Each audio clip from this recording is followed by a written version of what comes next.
Hello students, today we are going to start our 7th lecture in chapter number 1, right? First of all, let us revise the first 6 lecture. Till now, whatever we have discussed is about the charge. Then after, the properties of charge. Then after, the one important law of Coulomb's, right? When two charges are there in vacuum, then electric force is exerting between them, and the value of electric force is F is equal to K Q1 Q2 upon R square, when where R is the distance between the two charges. Then after, we have seen some application regarding with Coulomb's law.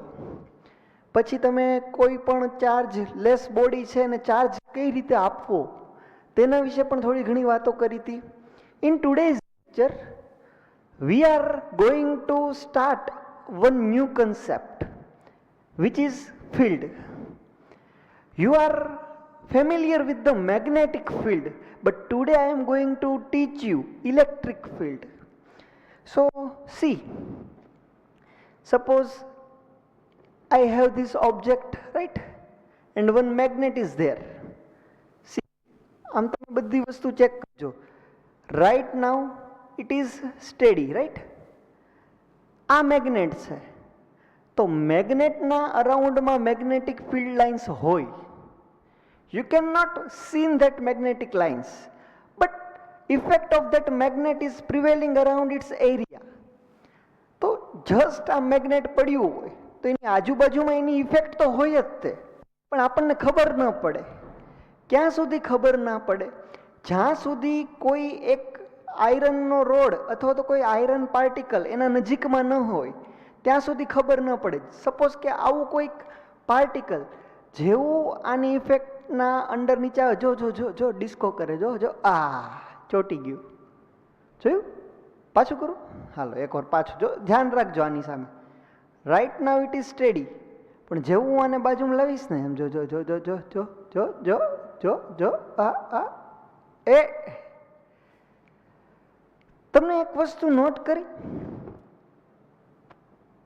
મેગ્નેટના અરાઉન્ડમાં અમુક area સુધી એ મેગ્નેટની effect હોય.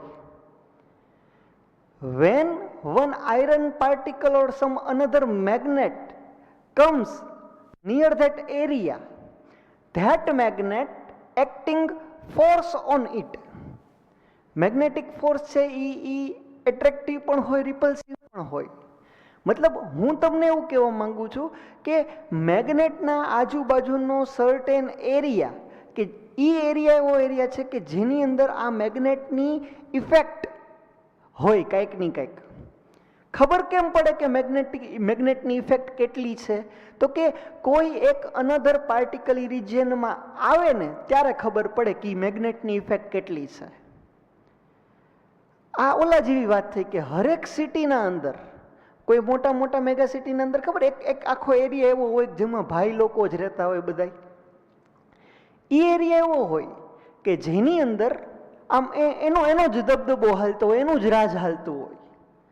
કોઈ નાનો એવો માણસ આવે તો એ માણસ જે કોઈ એ એરિયાનો જે કંઈ ડોન હોય, એ ડોન એ માણસ ઉપર બળજબરી કરે. મતલબ કે એને હેરાન કરે, એને કંઈક ને કંઈક રીતે કનડગત કરે. તો એ શું દેખાડે છે કે ભાઈ આટલા એરિયા પૂરતું એ ભાઈનો દબદબો છે, એ ભાઈની ઇફેક્ટ એટલા એરિયા પૂરતી છે એવું એ દેખાડે. હવે કયા ડોનની ઇફેક્ટ કેટલી છે એ ખબર કેમ પડે? માનો કે અમુક જગ્યાએ એક એરિયા છે જેમાં કોઈક ડોન છે, તો બહારથી કોઈ માણસ આવે ને એ આમ આસાનીથી પોતે પોતાની મુજબ જે કાંઈ કામ કરવું એ કરી શકે, આવજા કરી શકે. તો એ શું દેખાડે કે ઓલા ડોનની ઇફેક્ટ ઓછી છે, કારણ કે અનનોન પર્સન પણ એના એરિયામાં આવીને ગમે એ કરી શકે છે. તો એ શું દેખાડે કે આ ડોનની ઇફેક્ટ ઓછી કહેવાય, કારણ કે એ નવા માણસને બહુ હેરાન નથી કરતો. પણ અમુકમાં કેવું હોય કે જેવો ઓલો ભાઈ એના એરિયામાં અંદર આવે ને ત્યારથી બિચારાને કનડવાનું શરૂ કરી દે. એ શું દેખાડે છે કે આ ભાઈનું જોર ઘણું બધું એ માણસ ઉપર લાગે છે. તો એ જ કન્સેપ્ટથી હું તમને મેગ્નેટિક ફિલ્ડની તમને જેમ વાત કરી એમ ઇલેક્ટ્રિક ફિલ્ડ પણ એવી જ રીતે સમજાવું છું. તમે લોકો ચેક કરો, સપોઝ કે મારી પાસે કોઈ એક પોઈન્ટ ચાર્જ છે C, one point charge is here, right, capital ક્યુ. તો આ ચાર્જ છે તો આની ઇફેક્ટ પણ એની આજુબાજુના એરિયામાં હોય. એની આજુબાજુનો એરિયા કેટલો? તો કે પહેલાં તો હું શું કામ કરું છું, આ ચાર્જને ઓરિજિન ઉપર લઈ લઉં.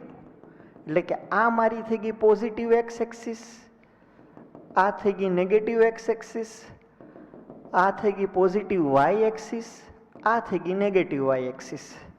હું એમ કહું છું કે આ ચાર્જની ઇફેક્ટ આજુબાજુમાં હોય. આજુબાજુમાં ક્યાં સુધી હોય? તો કે આ ચાર્જની ઇફેક્ટ અહીંયા આગળ હોય, આ ચાર્જની ઇફેક્ટ અહીંયા આગળ હોય, આ ચાર્જની ઇફેક્ટ અહીંયા આગળ હોય, આ ચાર્જની ઇફેક્ટ અહીંયા આગળ હોય, અહીંયા આગળ હોય, આ જગ્યા પર પણ હોય, આ જગ્યા પર પણ હોય, આ જગ્યા પર પણ હોય.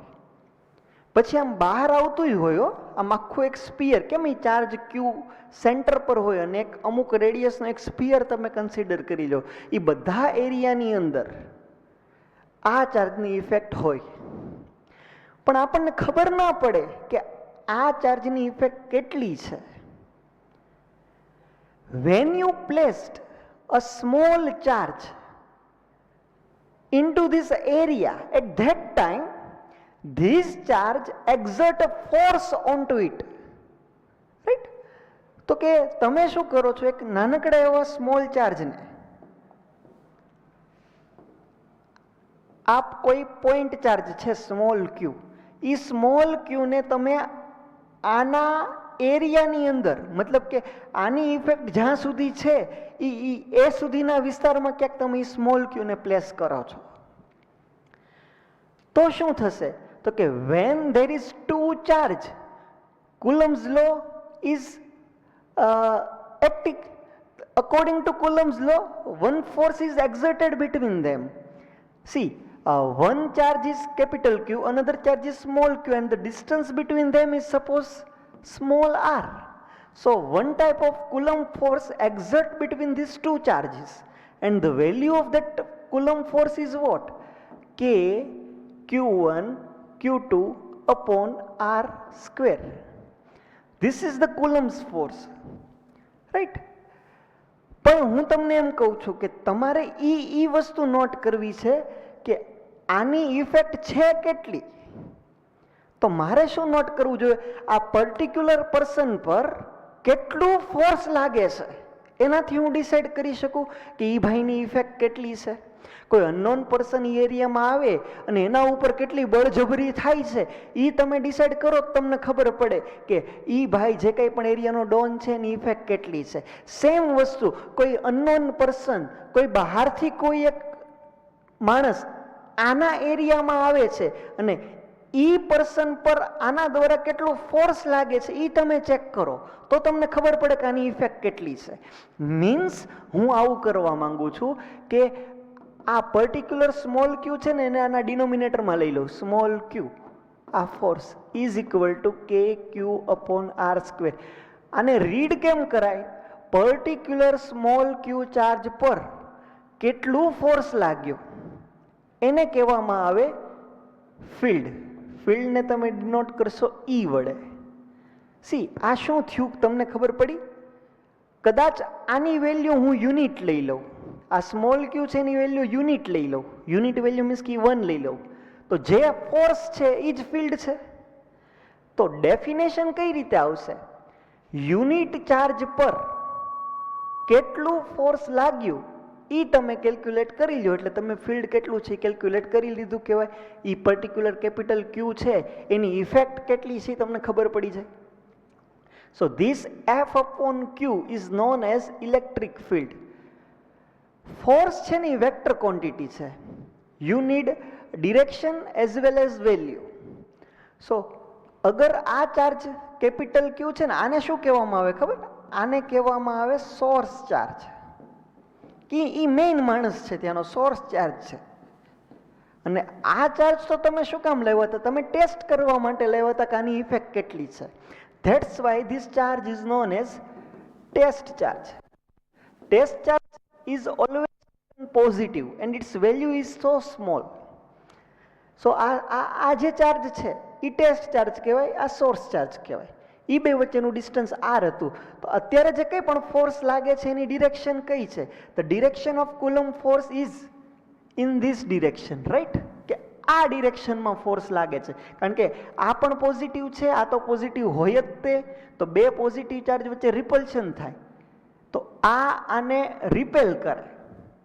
તો ફોર્સની જે ડિરેક્શન હશે, જો આના ઉપરથી આ F upon q is equal to E, હું જો વેક્ટર સાથે લખું તો આમ લખાય ને, vector F upon that charge q is equal to vector E.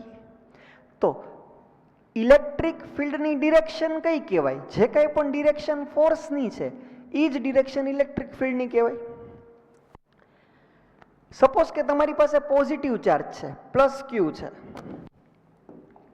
Suppose તમારી પાસે પોઝિટિવ ચાર્જ છે પ્લસ ક્યુ, અને એક જગ્યાએ તમારી પાસે નેગેટિવ ચાર્જ છે માઇનસ ક્યુ. તો પોઝિટિવ ચાર્જ હશે. હવે સપોઝ કે જો અત્યારે આ બે વચ્ચેનું ડિસ્ટન્સ કેટલું છે? આટલું છે. મેં આ સ્મોલ ક્યુને આટલો દૂર મૂક્યો. સપોઝ કે આ સ્મોલ ક્યુ એટલો બધો દૂર ના હોય, થોડોક નજીક હોય, તો ફોર્સનું ફોર્મ્યુલા તમે ચેક કરો, એફ ઇઝ ઇક્વલ ટુ કે ક્યુ અપોન. હવે જે ડિસ્ટન્સ આવશે એ આર નહીં આવે, આર કરતાંય ઓછું આવશે. આર કરતાંય ઓછું ડિસ્ટન્સ આવશે મીન્સ વોટ? કે આ વેલ્યુ તમારી નાની થઈ ગઈ, આ વેલ્યુ તમારી સ્મોલ થઈ ગઈ. જો આ વેલ્યુ સ્મોલ થઈ જાય તો અલ્ટિમેટલી ફોર્સ કેટલું લાગે? વધારે લાગે. મીન્સ હું તમને એવું કહેવા માંગુ છું કે તમે તમારા સોર્સ ચાર્જથી ટેસ્ટ ચાર્જને જેટલો દૂર રાખશો એટલું ફોર્સ ઓછું લાગશે. ફોર્સ ઓછું લાગશે મતલબ કે આની ઇફેક્ટ ઓછી છે એવું પ્રૂવ થશે. જેટલો ચાર્જ નજીક આવતો જશે એટલું એના ઉપર ફોર્સ વધારે લાગતું જશે, અને એના ઉપરથી એમ કહી શકાય કે આની ઇફેક્ટ વધારે છે એટલા એરિયામાં, એમ કહી શકાય. મીન્સ કે ઇલેક્ટ્રિક ફિલ્ડ છે એ કેટલું ડિસ્ટન્સ પર છે એના ઉપર પણ ડિપેન્ડ કરે છે. જેટલો ટેસ્ટ ચાર્જ તમારા સોર્સ ચાર્જથી નજદીક હશે એટલી ઇફેક્ટ વધારે આવશે. જેમ જેમ તમે સોર્સ ચાર્જથી દૂર જતા જશો એમ ઇલેક્ટ્રિક ફિલ્ડ તમારું ડિક્રીઝ થતું જશે. તો એ જ કન્સેપ્ટથી હું તમને આ વસ્તુ શીખવાડું છું કે તમારી પાસે સ્મોલ ક્યુ ચાર્જ છે. હવે ટેસ્ટ ચાર્જ તો પોઝિટિવ જ હોય. સપોઝ કે તમે તમારો ટેસ્ટ ચાર્જ અહીંયા પુટ કરો છો સ્મોલ ક્યુ, તો અહીંયા આગળ પુટ કરશો તો એની ઇફેક્ટ કેટલી હશે? તો કે ફોર્સ આ ડિરેક્શનમાં લાગશે. કદાચ સ્મોલ ક્યુ તમે અહીંયા આગળ પ્લેસ કર્યો હોત તો અહીંયા આગળ જો આ વેક્ટર ડિક્રીઝ થઈ જાય. મતલબ કે અહીંયા આગળ વધારે લેન્થવાળો વેક્ટર છે, અહીંયા ઓછી લેન્થવાળો વેક્ટર છે. એ શું ડિનોટ કરે છે? તો કે વેક્ટર એવું ડિનોટ કરે છે કે ઇલેક્ટ્રિક ફિલ્ડ કેટલું સ્ટ્રોંગ છે. તો કે અહીંયા આગળ વધારે ઇલેક્ટ્રિક ફિલ્ડ હોય, આના કમ્પેરિઝનમાં જેમ દૂર જાવ ઇલેક્ટ્રિક ફિલ્ડ ડિક્રીઝ થઈ ગયું. અને ડિરેક્શન કઈ આવશે? તો કે જે ડિરેક્શન ફોર્સની છે એ ડિરેક્શન ફિલ્ડની છે. સ્મોલ ક્યુ અહીંયા હોય તો એના ઉપર ફોર્સ રિપલ્શન થાય, તો બહારની સાઈડ આઉટવર્ડ ડિરેક્શનમાં ફોર્સ લાગે, તો ફિલ્ડ પણ આઉટવર્ડ ડિરેક્શનમાં લાગે. કદાચ તમારો સ્મોલ ક્યુ તમે અહીંયા પ્લેસ કર્યો હોત તો એના ઉપર ફોર્સ હજી ઓછું લાગત. કદાચ આટલી જ રેડિયસમાં બધે તમે ચેક કરો, કદાચ તમે સ્મોલ ક્યુ અહીંયા આગળ પ્લેસ કર્યો હોત તો આટલું ફિલ્ડ લાગત, પણ જો સ્મોલ ક્યુ અહીંયા પ્લેસ કર્યો હોત તો આટલું ફોર્સ લાગત. સ્મોલ ક્યુ અહીંયા હોત તો આટલું ફોર્સ લાગત. સેમ કદાચ તમારો સ્મોલ ક્યુ અહીંયા હોત, મતલબ ટેસ્ટ ચાર્જ અહીંયા હોત તો એના ઉપર સપોઝ કે આ ડિરેક્શનમાં ફોર્સ લાગે છે, પણ આની બદલે કદાચ અહીંયા આગળ હોત તો અહીંયા જેટલું ઇલેક્ટ્રિક ફિલ્ડ લાગે છે એની કરતાં અહીંયા આગળ ઇલેક્ટ્રિક ફિલ્ડની ઇફેક્ટ ઓછી આવત, અહીંયા આગળ એનથી પણ ઓછી આવત. મીન્સ કે સ્મોલ ક્યુની ફિલ્ડ લાઇન્સ, આ બધું જે વેક્ટર જે ડિનોટ કરે એ શું કહેવાય? Field lines. તો સ્મોલ ક્યુની ફિલ્ડ લાઇન્સ કઈ રીતે હોય? આમ આઉટવર્ડ ડિરેક્શનમાં હોય, આમ બધી જગ્યાએ આઉટવર્ડ ડિરેક્શનમાં, અને આગળ જતા એ પાછું ડિક્રીઝ થતું જતું હોય. તો આ બધું શું થયું? તો કે સોર્સ ચાર્જ જે તમારો છે પ્લસ ક્યુ, એ પ્લસ ક્યુની ઇફેક્ટ કઈ રીતે છે એ તમે ડિનોટ કરો છો. તો સ્મોલ ક્યુમાંથી મેગ્નેટિક ફિલ્ડ લાઇન્સ કઈ ડિરેક્શનમાં હોય? તો કે આઉટવર્ડ ડિરેક્શનમાં હોય.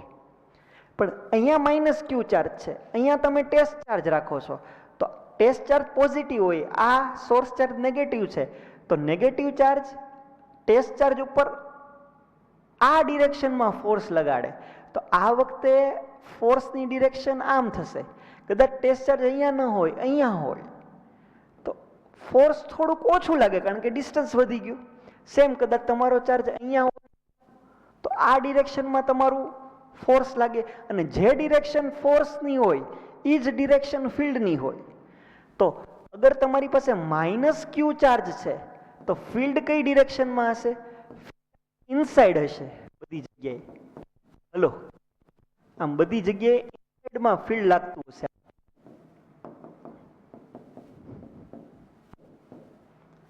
પ્લસ ક્યુ ચાર્જ માટે ફિલ્ડ લાઇન્સ આઉટવર્ડ હોય, માઇનસ ક્યુ ચાર્જ માટે ફિલ્ડ લાઇન ઇનવર્ડ હોય. સો that is the most important thing that you should note. For positive charge, field line is outward, and for negative charge, field line is inward. Why this is so? Because when you have a positive source charge and test charge is always positive, at that time the direction of force is outward. That's why the field is outward. When the source charge is negative and test charge is positive, at that time the force is inward. That's why the field is inward. So these are the most important thing that you should learn. See, જે વસ્તુ છે, જે વસ્તુ મેં તમને અત્યાર સુધીમાં કીધું ને એ જ હું તમને કહું છું. Topic name is electric field. First point, the region around the charge in which the effect of electric charge is prevailing is called the electric field of the charge. ભાઈ લોકોના એરિયા જેવું જ થયું ને, જેટલો પોઝિટિવ ચાર્જ છે એની આજુબાજુમાં કેટલા એરિયા સુધી એની ઇફેક્ટ છે, એ એરિયા એ જ તમારું ઇલેક્ટ્રિક ફિલ્ડ. મતલબ એ એરિયા નહીં પણ એ જે ઇફેક્ટ છે, એ ઇફેક્ટ જ તમારું ઇલેક્ટ્રિક ફિલ્ડ કહેવાય. Let us consider a point charge Q placed in a vacuum at the origin O. If we place another point charge Q at point P, which is at distance r from O, then charge Q will exert a force on Q as per Coulomb's law, and the force is KQQ upon r square. Ready? Now the force acting on the point charge in electric field is F is equal to QE. Then E is equal to what? Force upon charge. E જે મેં તમને વાત કરી, અહીંયા આગળ જે મેં તમને વાત કરી કે નહીં, કે તમારા ચાર્જ ઉપર કેટલું ફોર્સ લાગે, એ ફોર્સને જ કહેવામાં આવે ફિલ્ડ. તો એ જ વસ્તુ અહીંયા લખી છે, E is equal to F upon Q. In place of F, they put K, Q1, Q2 upon R square. અને આ Q તો નીચે હતા જ તે. Small q will be eliminated. That's why the K, Q upon R square is your answer. So, if anyone asks a formula of electric field, then the formula is E is equal to KQ upon R square. See, I am writing this. Till now you have two formula. First one is what? Force is equal to Q into E. Another formula of electric field is what? E is equal to KQ upon R square. These two are the most important formula if you are talking about electric field. So F is equal to QE and E is equal to KQ upon R square. Right? Let us see. હવે જો હું શું આમાં change શું કરીશ ખબર? અત્યાર સુધી મેં શું કર્યું તો કે તમને લોકોને મેં એક પોઈન્ટ ચાર્જની વાત કરી. હજી એક આ રીડ કરાવી જ દઉં તમને સાથે સાથે. સપોઝ કે જે મેં અહીંયા વાત કરી હતી ને, આ પોઝિટિવ ચાર્જ માટે, આ નેગેટિવ ચાર્જ માટે. For a positive charge the electric field will be directed radially outward. Radially means કે જે રેડિયસની સાઈડ જે રીતે રેડિયસ હોય ને એ રીતે આમ આઉટવર્ડ ડિરેક્શનમાં ફિલ્ડ હોય. On other hand, if the source charge is negative, the electric field vector at each point radially inwards. Positive charge માટે field outside હોય, negative charge માટે field inside હોય. Till now I am talking about just one charge. Sometimes what happen? Sometimes I have two charge. One is positive, one is negative. Value wise they are same, means if this is 5 coulomb, this is minus 5 coulomb. If this is 10 coulomb, this is minus 10 coulomb. If this is 20 coulomb, this is minus 20 coulomb. So value wise they are same, and sign wise they are opposite. This is positive charge, this is negative charge. એ બંનેને હું કોઈ એક distance ઉપર થોડાક છૂટા છૂટા મૂકું છું. મીન્સ કે પોઝિટિવ ચાર્જ અને નેગેટિવ ચાર્જ વચ્ચે આટલું ડિસ્ટન્સ રાખી દઉં છું. જો આ તમને દેખાડવા માટે આટલું બધું ડિસ્ટન્સ રાખ્યું છે. એકચ્યુઅલી આ બે પોઝિટિવ ચાર્જ અને નેગેટિવ ચાર્જ વચ્ચેનું ડિસ્ટન્સ સાવ નાનું, 1 સેન્ટીમીટર કરતાં પણ નાનું, ઇવન 1 સેન્ટીમીટરનો 10th પાર્ટ, આટલું એવું ડિસ્ટન્સ આ બે વચ્ચે રાખો. So at that time this system is known as dipole. DIPOLE, dipole. હું શું કહું છું તમને આઈડિયા આવે છે? મારી પાસે એક ચાર્જ નથી, બે ચાર્જ છે, અને એ બંને ચાર્જને હું બહુ માઇનોર ડિસ્ટન્સ ઉપર એકબીજાથી થોડાક છૂટા રાખો. તો now you can not say that there is only 1 point charge, there are 2 point charges. અને એ ચાર્જીસ પણ પાછા કેવા? અનલાઇક ચાર્જીસ, એક પોઝિટિવ છે એક નેગેટિવ છે, અને value wise they are same. તો આવી કોઈક સિસ્ટમ હોય કે જેની અંદર સેમ મેગ્નિટ્યુડ વાળા બે પોઈન્ટ ચાર્જ અને અનલાઇક પોઈન્ટ ચાર્જ હોય, એને તમે થોડાક ડિસ્ટન્સ ઉપર સેપરેટ કરો છો, તો એ આખી સિસ્ટમને કહેવામાં આવે ડાયપોલ. એ વસ્તુ અહીંયા લખી છે, electric dipole. An electric dipole is a pair of equal and opposite point charges q and minus q separated by a distance 2a. 2a તો શું કામ લખ્યું છે કે ભાઈ બે વચ્ચેનું કંઈક ડિસ્ટન્સ તો હોય ને, કેટલું ડિસ્ટન્સ રાખવું છે તો કે 2a ડિસ્ટન્સ રાખો એમ. બાકી તમે અહીંયા આગળ ડિસ્ટન્સ l રાખો તો પણ વાંધો નથી, ડિસ્ટન્સ 2a રાખો તો પણ વાંધો નથી. તો વાત જાણે કે આવી છે, this is plus q charge, this is minus q charge, and the distance between them is what? The distance between them is r, not r. The distance between them is 2a. 2a distance રાખો છો. So this system is known as dipole. આને કહેવાય dipole. ડાય મતલબ કે magnet હોય તો મેગ્નેટમાં આ નોર્થ પોલ કહેવાય, સાઉથ પોલ કહેવાય, આ વન પોલ, આ another pole. So two poles are there, that's why it is dipole. Same like that, one charge is there, another charge is there, so this is dipole, that's why its name is dipole, right? So બે equal charge opposite sign વાળા ને એને તમે થોડાક distance પર separate કરો છો તો જે કઈ સિસ્ટમ બની એને તમે ડાયપોલ કહો છો. તો ડાયપોલને છે ને, ડાયપોલ ઘણી વખત કેવું થાય, આપણે તમે મેગ્નેટ હોય તો એ નથી બોલતા કે મેગ્નેટ કેટલું સ્ટ્રોંગ છે, એમ ડાયપોલ માટે પણ એક આવી સાઇન યુઝ કરવામાં આવે છે, P. આને કહેવામાં આવે ડાયપોલ મોમેન્ટ. આને કહેવાય ડાયપોલ. કેમ મેગ્નેટિક મોમેન્ટ હોય એવી રીતે ડાયપોલ મોમેન્ટ. આ ઇલેક્ટ્રિક ડાયપોલની મોમેન્ટ, ડાયપોલ મોમેન્ટ કેટલી છે તો કે આનું ફોર્મ્યુલા છે, આ બેમાંથી કોઈ એક ચાર્જની વેલ્યુ Q પોઝિટિવ જ લેવાની, કારણ કે મેગ્નિટ્યુડ વાઇઝ તો બે ચાર્જ સેમ જ છે અને એ બે વચ્ચેનું ડિસ્ટન્સ 2a. સો આ q ઇન્ટુ 2a આને કહેવામાં આવે ડાયપોલ મોમેન્ટ. ડાયપોલ મોમેન્ટમાં જો મેં ઉપર વેક્ટર કર્યું છે, તો ડાયપોલ મોમેન્ટ પણ વેક્ટર ક્વોન્ટિટી છે, ચાર્જ વેક્ટર ક્વોન્ટિટી નથી.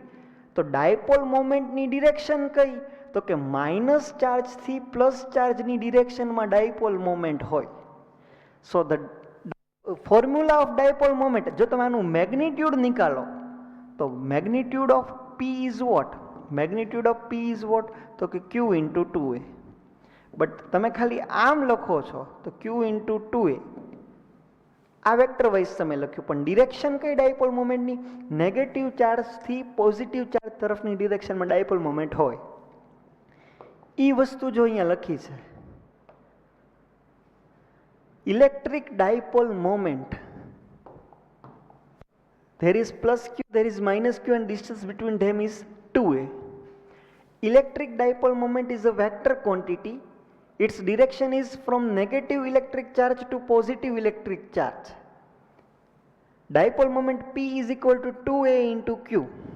Electric dipole moment P has a unit coulomb into meter, કારણ કે આ 2a તો ડિસ્ટન્સ છે, તો શેમાં મેજર થાય? મીટરમાં, અને ચાર્જ છે એ કુલમમાં મેજર થાય. That's why the unit of dipole moment is what? Coulomb into metre. આ સેન્ટીમીટર નથી હો, કુલમ્બ ઇન્ટુ મીટર છે. Q into 2a is defined as the electric dipole moment. જો આ યાદ જ રાખવાનું છે કે ભાઈ ડાયપોલ મોમેન્ટનું ફોર્મ્યુલા આવું છે તો છે. ડાયપોલ મોમેન્ટ બેમાંથી કોઈ એક ચાર્જનું વેલ્યુ અને એ બે વચ્ચેનું separation 2a, Q into 2a is known as electric dipole moment. Ultimately you have three formula. One is this, another one is this, and last one is P is equal to Q into 2. This is dipole moment.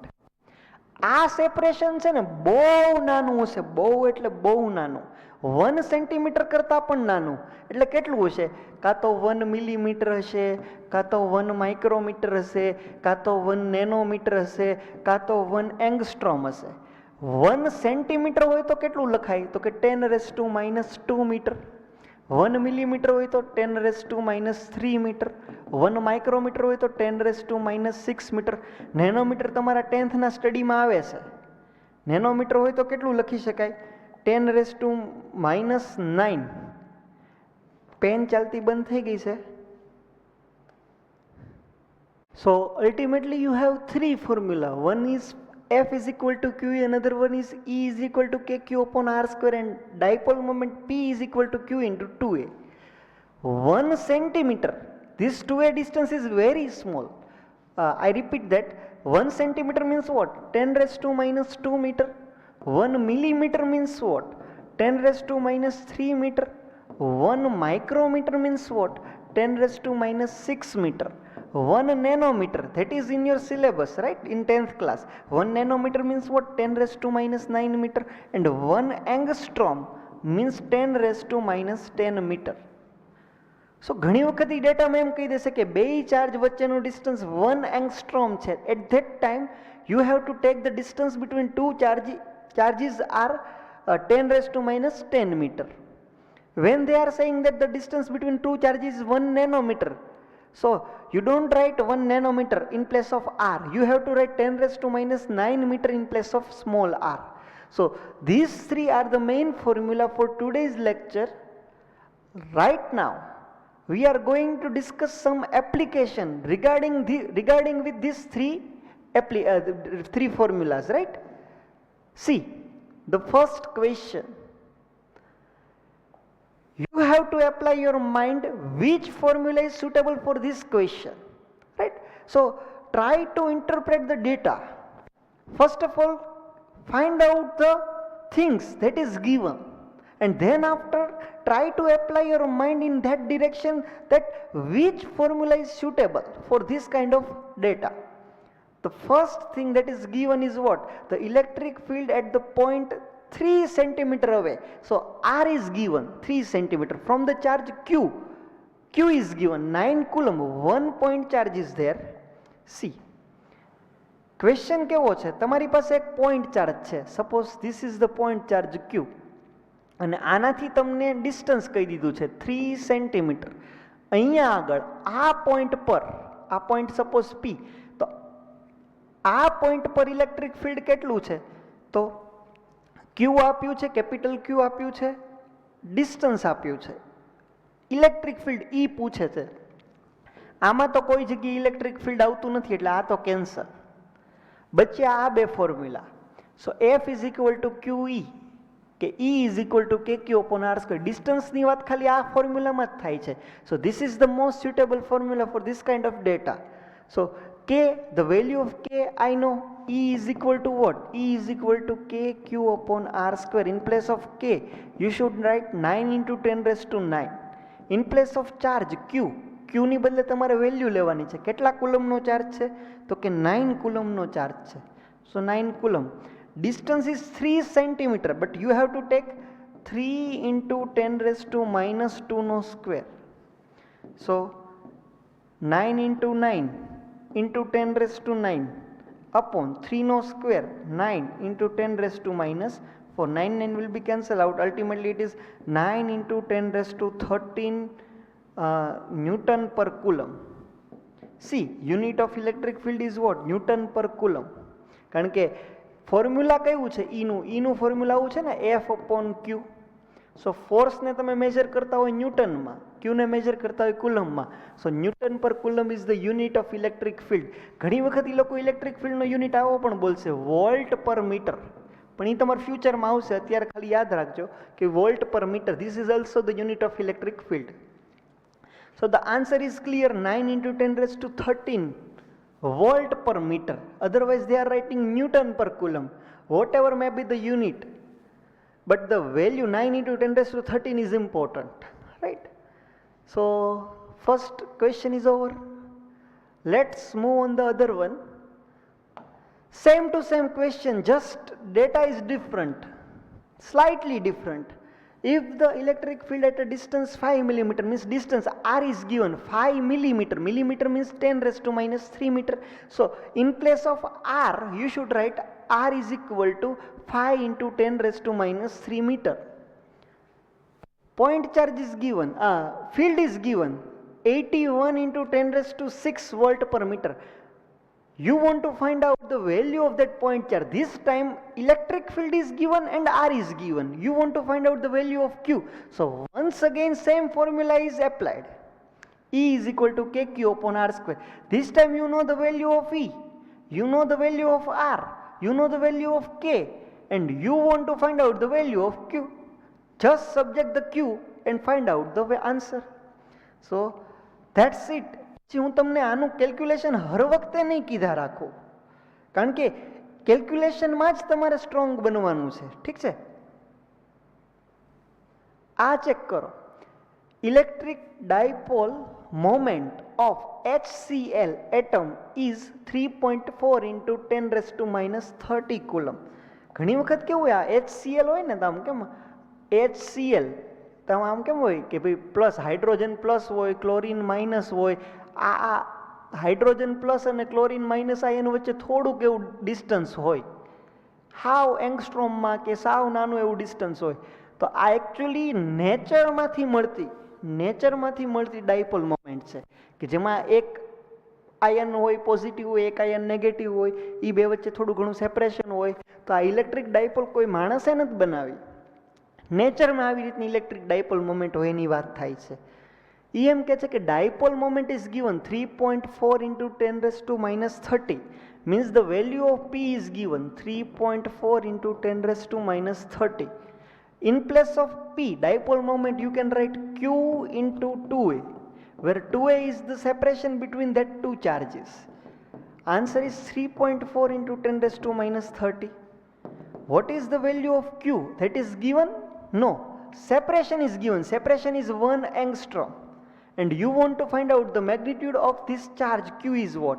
So ultimately તમારે Q find out કરવાનું છે. In place of 2a, જો 2 અને એની બદલે 1 angstrom નથી કરવાનું. This is wrong. આમ નથી કરવાનું. તમારે શું કરવાનું છે, આ આખું 2a ની બરાબર એનું આખું જે ડિસ્ટન્સ હોય એ રાઇટ ડાઉન કરવાનું છે. તો Q તો આમ નામ 2a ની બદલે 1 angstrom is equal to 3.4 × 10⁻30. So the value of Q is what? 3.4 × 10⁻30 upon 1 angstrom. 1 angstrom means 10⁻10. 10⁻10 ઉપર જશે એટલે 3.4 × 10⁻30 into 10⁻10. So ultimately your answer is 3.4 × 10⁻20, because base is same, then power will be added. So Q is equal to 3.4 × 10⁻20 coulomb. That is your answer, 3.4 × 10⁻20 coulomb. So the option B is correct answer, 3.4 × 10⁻20. See, problem is not hard. You just have to find out which formula is suitable according to your data. If you can able to recognize which formula is suitable, then it is very easy to solve that problem, right? See, next question. You just apply your mind which formula is suitable. See, when dipole moment is there, at that time you have only one formula, P is equal to Q into 2a. Let us check. P is given, distance is given, same problem, just data is different from the previous one. This time 1 nanometer is there. So distance in place of 2a, you have to write 10 raised to minus 9 meter. In place of P, the value is given. Ultimately, you want to find out the magnitude of the charge. So, which formula is suitable? P is equal to Q into 2A. In place of 2A, you have to write 1 nanometer means 10 raised to minus meter. And in place of P, you can write 1.7 into 10 raised to minus 27. Just find out the value of Q. That's it. This is your answer. Right? Solve કરજો તમે તમારા જાતે. See, this is important. This is different from the previous one that we have already solved. This is the new concept. Two small spheres, each having a charge plus Q, are suspended by insulating threads of length L from a hook. This arrangement is taken in space where there is no gravitational effect. The angle between the two suspensions and the tensions in each will be what? See, મારી પાસે એક દોરી છે, એ દોરી સાથે મેં આ ચાર્જને નીચે ટાઈ કરી દીધો, બાંધી દીધો. બીજી એક સેમ એલ લેન્થની સ્ટ્રિંગ છે, એની સાથે તમે આ ચાર્જને અટેચ કરી દીધો. સપોઝ કે મારો આ હાથ છે ને એ એલ લેન્થની સ્ટ્રિંગ છે એમ સમજો, આ હાથ મારો એલ લેન્થની સ્ટ્રિંગ છે એમ સમજો. આની ઉપર પણ પોઝિટિવ ચાર્જ છે, આની ઉપર પણ પોઝિટિવ ચાર્જ છે. When there are two positive charge, repulsion will be occurred. તો તમે આમ બે દોરી રાખી હોય પણ આ બે ચાર્જ વચ્ચે તો રિપલ્શન જ થતું હોય, એટલે એ બે એકબીજાથી આમ દૂર જવા લાગે, દૂર જવા લાગે, દૂર જવા લાગે, દૂર જવા લાગે, દૂર જવા, આમ ફૂલ આમ આટલું ફોર્સ લાગે. તો આ એલ લેન્થની સ્ટ્રિંગ છે, આ પણ એલ લેન્થની સ્ટ્રિંગ છે, પણ આમ એ બે વચ્ચે એટલું ફોર્સ લાગ્યું કે અત્યારે હવે આ બે ચાર્જ વચ્ચેનું ડિસ્ટન્સ કેટલું થઈ ગયું? આ એલ એટલે 2L ડિસ્ટન્સ થઈ ગયું. બે વચ્ચે ફોર્સ આમ રિપલ્શન થાય છે, એટલે ફોર્સની ડિરેક્શન આમ છે, આમ, અને સ્ટ્રિંગ તમારી ટાઈટ થઈ ગઈ છે, એટલે કે ટેન્શન આમ ઇનસાઇડ લાગતું હોય. જેટલું ફોર્સ આઉટસાઇડ હોય એટલું જ ટેન્શન ઇનસાઇડ હોય. સો અલ્ટિમેટલી ટેન્શન આવશે કેટલું? તો કે જેટલું ઇલેક્ટ્રિક ફોર્સ લાગશે બે વચ્ચે એટલું ટેન્શન આવશે. અને એંગલ કેટલો બનશે? એંગલ બનશે 180 ડિગ્રી. ચેક કરો, તમારી પાસે આમ એક ચાર્જ હતો, આમ એક ચાર્જ હતો, અહીંથી તમે બાંધી દીધા હતા હુક સાથે. But now what happen? તો કે આની લેન્થ એલ છે, આની લેન્થ એલ છે, તો અહીંયા આગળથી આમ આ એલ લેન્થ આમ થઈ જશે, આ એલ લેન્થ આમ થઈ જશે. આ ચાર્જ પ્લસ ક્યુ, આ ચાર્જ પ્લસ ક્યુ, સ્ટ્રિંગ એકદમ ટાઈટ થઈ ગઈ, એટલે ટેન્શન ફોર્સ આ રીતે આવશે. સો જેટલું ટેન્શન ફોર્સ હશે એટલું જ ઇલેક્ટ્રિક ફોર્સ હશે. ઇલેક્ટ્રિક ફોર્સ કેટલું હશે? કે Q1 Q2 અપોન બે વચ્ચેના ડિસ્ટન્સનો square. So this is the answer of tension. And the angle between two charges કોની વચ્ચેનો છે? તો કે એંગલ પણ પૂછ્યો છે ને, એંગલ બિટવીન ધ ટુ સસ્પેન્શન્સ. તો એંગલ કેટલો બની જશે? તો કે અહીંયાથી લઈને આટલો એંગલ બન્યો, means 180 degree. So choose the correct answer 180 degree and કે Q1 Q2 means KQ square upon 2L whole square. So this is the main concept that you have to learn. આના રિગાર્ડિંગ પછી same formula કે same concept વાળો question તમારી સામે આવી શકે છે. ચેક કરો. Two spheres carrying charge small q hanging from a same point of suspension with the help of threads of length 1 meter. આ વખતે આવડી આ સ્ટ્રિંગ L મીટરની નથી, 1 મીટરની છે. આ સ્ટ્રિંગ પણ 1 મીટરની છે. અહીંયા આગળ તમે બે ચાર્જ રાખી દીધા, આમ થશે, તો આ બે ચાર્જ વચ્ચેનું ડિસ્ટન્સ કેટલું થશે? 2L. 2L means 2 into 1. So 2 meter is the correct answer. They are asking in free space the distance between them will be what? Charges are same, Q. Thread is 1 meter long. That's why the answer is 2 meter. So basic simple question છે. આ check કરો તમે. Two charges are given 5 into 10 raised to minus 7 coulomb and minus 5 into 10 raised to minus 7 coulomb. Means value wise they are same and sign wise they are opposite. Means there is a probability to make there is a probability to be a dipole. See, coordinates are given. This time distance is directly not given. They are not saying that those two charges are 1 millimeter apart or 1 nanometer apart. They are saying that one charge is here, another charge is there. So ultimately, with the help of coordinate, you have to find out the distance between those two charges. And they are not using the word dipole, right? You have to understand two charges, same value, different sign, distance between them, that means there is a chance to be a dipole. They are asking, calculate the dipole moment of this system. So first, find out the situation.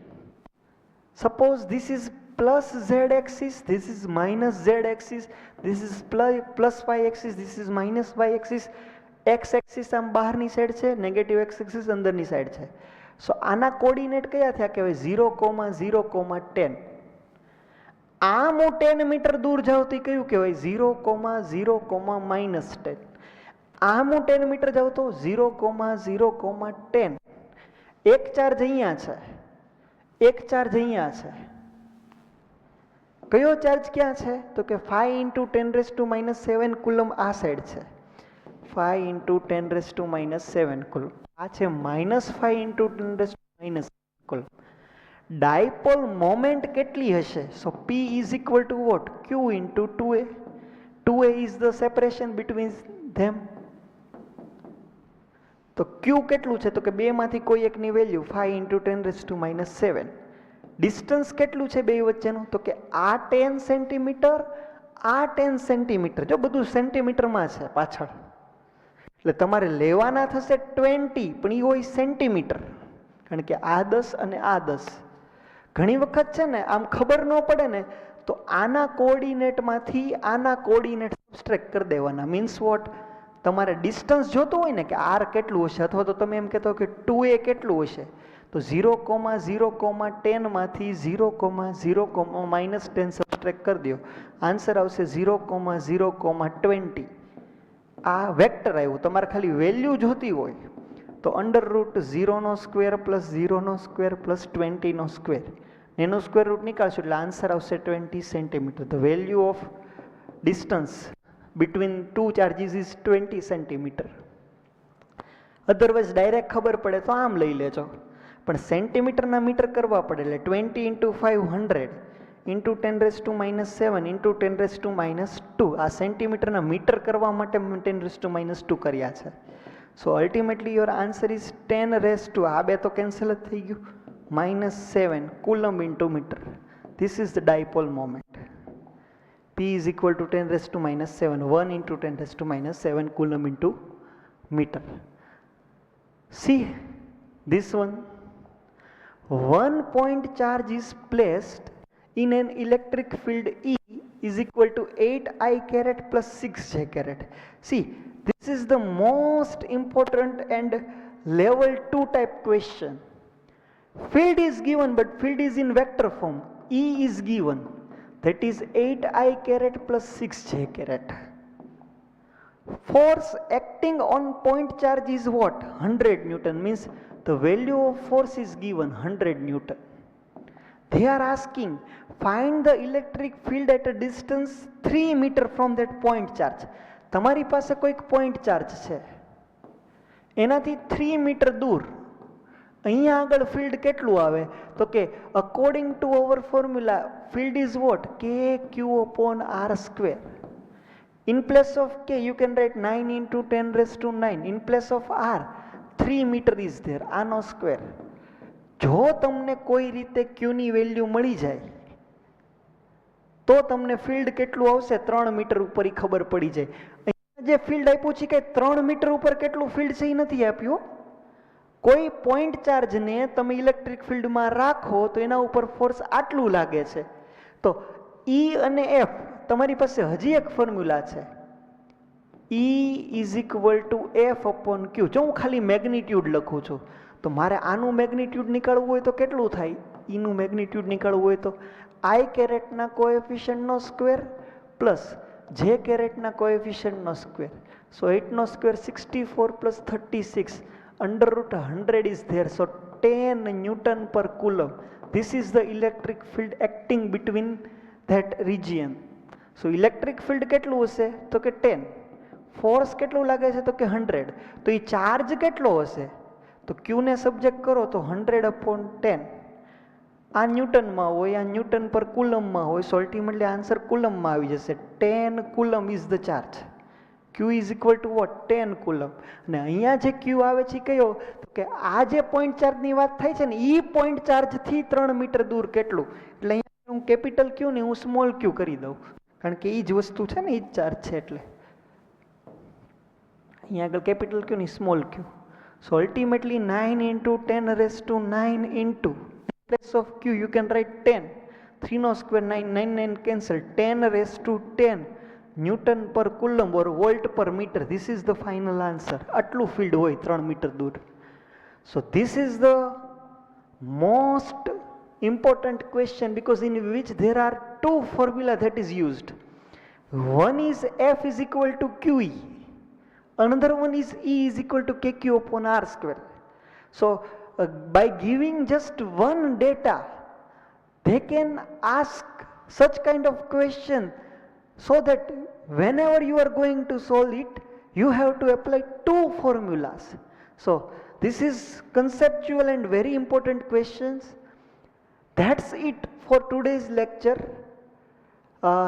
Try to do homework 2 times because this concept is very important, very core topic of this chapter. That's why I suggest that you should do your homework 2 times because ultimately there are only 4 to 5 questions that we have solved, right? So ultimately 10 to 12 questions are there in your homework, so it is not too long homework.